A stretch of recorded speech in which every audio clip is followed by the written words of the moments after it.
Salida, Colorado, an idyllic mountain town where porch lights flicker at dusk, the Arkansas River whispers through pine trees, and crime seems like a story someone else lives.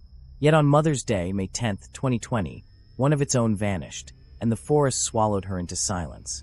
Welcome to Dark Matters TV, where we tell each story with love and respect for the victims and their families.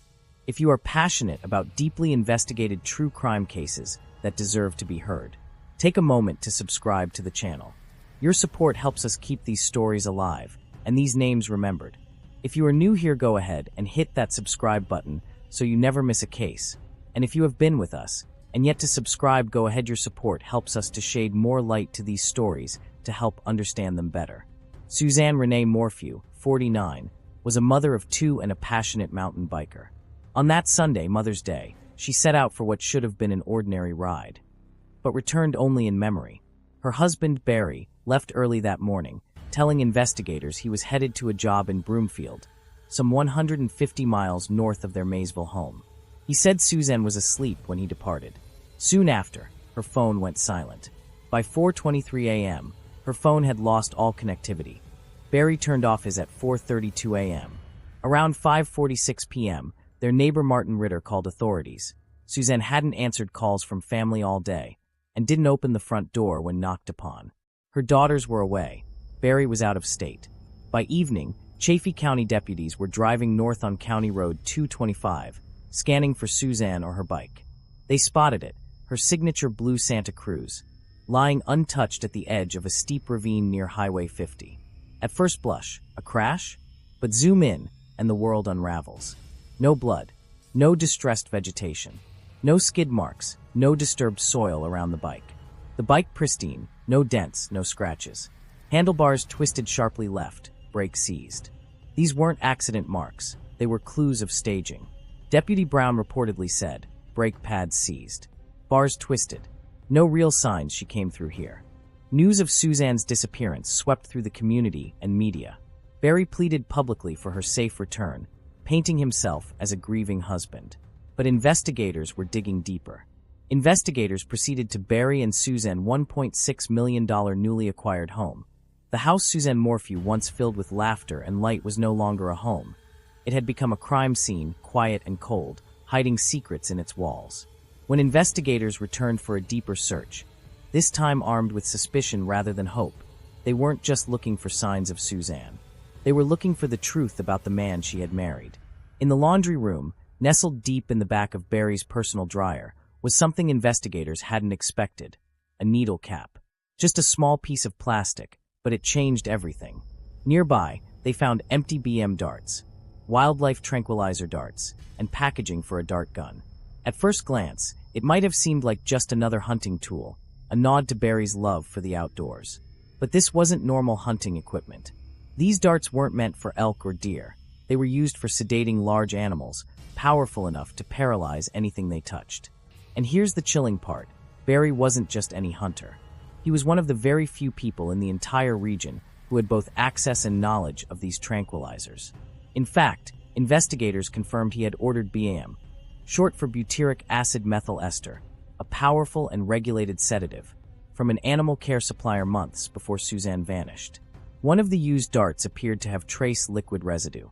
The needle cap, tucked away in the dryer, suggested one had been recently loaded, perhaps even used. But used on what, or whom? The suggestion was haunting. Could Barry have drugged Suzanne, rendering her helpless in her final moments? The tranquilizer evidence wasn't just about chemicals and equipment. It was a potential blueprint of premeditation, of a man who didn't rage in the moment, but calculated every move, from dosage to disposal. More chillingly, cadaver dogs had picked up the scent of human decomposition near the home. There was no body, no confession. But now there was a picture forming: a silent takedown, a manipulated disappearance, and a woman who may have been stripped of her agency, her voice, and ultimately her life. On May 6th, Suzanne sent Barry a text. "I'm done. I could care less what you're up to, and have been for years.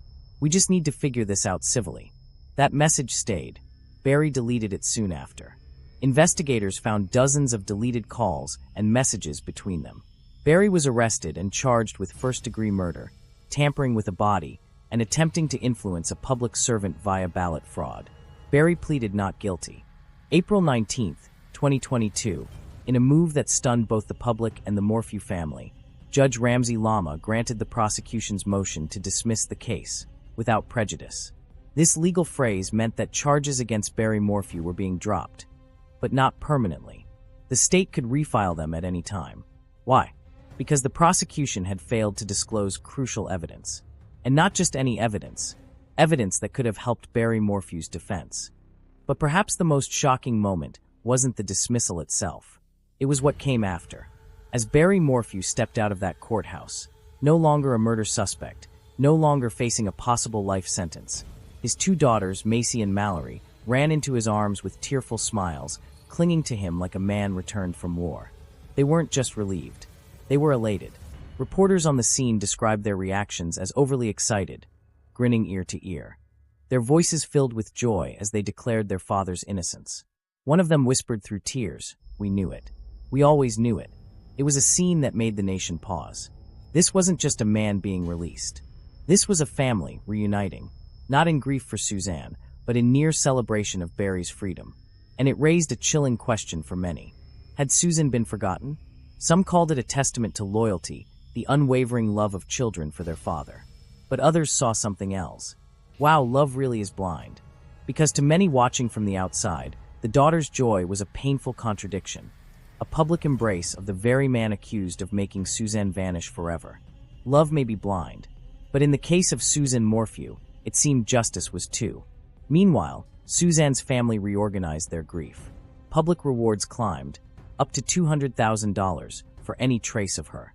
Searches continued, warrant sweeps, neighborhood canvassing, FBI and CBI involvement. But no victims, no answers. Then, nearly 3.5 years later, in September 2023, while investigating a separate missing person, state authorities unearthed skeletal remains in Saguache County, about 30 to 40 miles south of her home. On September 27, 2023, those remains were confirmed to be Suzanne Morphew. Her loved ones, after years of agonizing absence, now faced finality. The El Paso County coroner ruled Suzanne's death a homicide, by undetermined means in the setting of butorphanol, azaparone, and medetomidine intoxication, a powerful compound known as BM, used to sedate wildlife. No visible trauma, death by chemical sedation. This is a crime so cold, so calculated, so deeply premeditated, it makes you question how well we ever truly know the people we love. What happens when love turns sour? When the one person we once trusted becomes a stranger with a dark heart. They say if you can't have someone, no one else should. But that's not love, that's possession.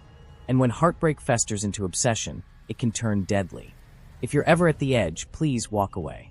Give it time. Because time, no matter how slow, can heal even the deepest wounds. We may never know the full truth of what led to this tragedy, but one thing is certain. We're looking at a man who couldn't let go, even after decades of marriage. As we unravel this chilling and emotional case, take a moment to hit that subscribe button. Your support helps keep these stories alive and ensures the victims are never forgotten. Experts explain these are injectable chemicals, used legally by wildlife officials and hunters, but unavailable to the general public. Investigators emphasize that Barry, being a deer farmer, was the only private citizen in the area with access to BM, and one sample needle cap was found in a dryer in the Morphew home. With new evidence in hand, new leadership stepped in. On June 20th, 2025, a grand jury in Colorado's 12th Judicial District indicted Barry Morphew again, charging him with first-degree murder, citing new evidence, BM attribution, deleted messages, surveillance inconsistency, and suspicious behavior on the day Suzanne disappeared. Prosecutors emphasized, Suzanne's phone pinged last at 4:23 a.m. Barry's turned off at 4:32 a.m. Barry claimed to be working in Broomfield, but CCTV showed less than 30 minutes at job site, multiple trash runs, long drives, and a possible cover-up. Daughters and Barry's lawyer, while still supporting him, have criticized law enforcement for tunnel vision and lacking transparency regarding DNA testing from her clothes. As of July 2025, Barry Morphew awaits extradition from Arizona to Colorado, preparing to face trial, and perhaps the hardest moment of his life. This time, prosecutors believe they have the forensic evidence and motive to prove their case. Meanwhile, Suzanne's family holds fragile hope that justice will arrive, delayed but not denied. Suzanne's passion for trail riding was part of her soul. Even the way the wind would flow past her as she coasted downhill felt like freedom. That afternoon, that freedom became ghostly silence. CCTV clips of truck parked, Barry glancing nervously, hotel lobby corridor. Barry told police he drove all day to work in Broomfield. What the cameras showed, dozens of trash stops, minutes at the job site, no clear focus. His story unraveled like a dried leaf. When bones speak, they speak truths words can't. Suzanne's femur tested positive for a cocktail of drugs used to sedate wildlife. The tranquilizer, BAM, was legal only if administered by licensed professionals. And the only person in their neighborhood known to use it was her husband. Once considered a cold case, everything changed when Suzanne's body was discovered in September 2023 in a shallow grave about 50 miles from her home. The 2024 autopsy confirmed homicide, not from violence but chemical sedation. Butorphanol, azapirone medetomidine, collectively known as BAM, a rare sedative used only for wildlife. Suzanne's bone marrow tested positive, signaling she was chemically incapacitated, not physically attacked. Investigators revealed that the only person in the area with access to BAM between 2017 to 2020 was Barry Morphew. Records confirmed he obtained the drug legally while deer farming in Indiana and Colorado, and a used needle cap was found in his dryer amid his clothes. Visuals: financial bond paperwork, court dockets, Arizona mugshot, boarding flight. Voiceover: on June 18, 2025, a grand jury returned a second indictment, charging Barry with first-degree murder, now based on the new chemical evidence and location data. Barry made his first Colorado court appearance in late June or early July 2025, seated beside his attorney David Beller and another counsel, Jane Burielson. The state's public defender's office recused itself due to conflict of interest, and a special assignment was pending. He wore a standard jail uniform, and police records noted Macy, one of his daughters, attended the guidance hearing. The other daughter stayed away. He did not enter a plea, but formally heard the charges against him. Documents appear like a forensic dossier. Each slide overlays key evidence. The indictment detailed key elements. Suzanne's phone last pinged at 4:23 a.m., and Barry's phone went dark at 4:32 a.m. the same day, suggesting a narrow window of inaction or silence. Barry claimed he drove to Broomfield early that morning for work, but CCTV and GPS data showed he spent less than 90 minutes at the job site. Instead, he made multiple trash runs and spent extended time in a chlorine-scented hotel room. Conversations recovered by phone forensics revealed Suzanne's May 6th message. "I'm done. I could care less what you're up to," paired with evidence she had been in an extended affair, contradicting Barry's portrayal of a happy marriage. Forensic specialists concluded the body did not decompose where it was found. Bleached bones and a cancer port suggested the body was relocated post-mortem. This was not just another cold case breakthrough. It was a dramatic reopening of a tragedy. In Salida, feelings were mixed. Some saw justice finally align with the evidence. Others saw more legal overreach. Barry's attorney, David Beller, issued a harsh counterstatement. Yet again, the government allows their predetermined conclusion to lead their search for evidence. Barry maintains his innocence. The case has not changed, and the outcome will not either. Barry remains behind bars, awaiting legal counsel, facing a trail of forensic detail and behavioral evidence that prosecutors assert ties him unmistakably to Suzanne's death and the calculated disposal of her body and memory. The forest that once swallowed Suzanne's silence has now returned her remains, and all signs point to answers lying in courtrooms, DNA labs, and drug logs.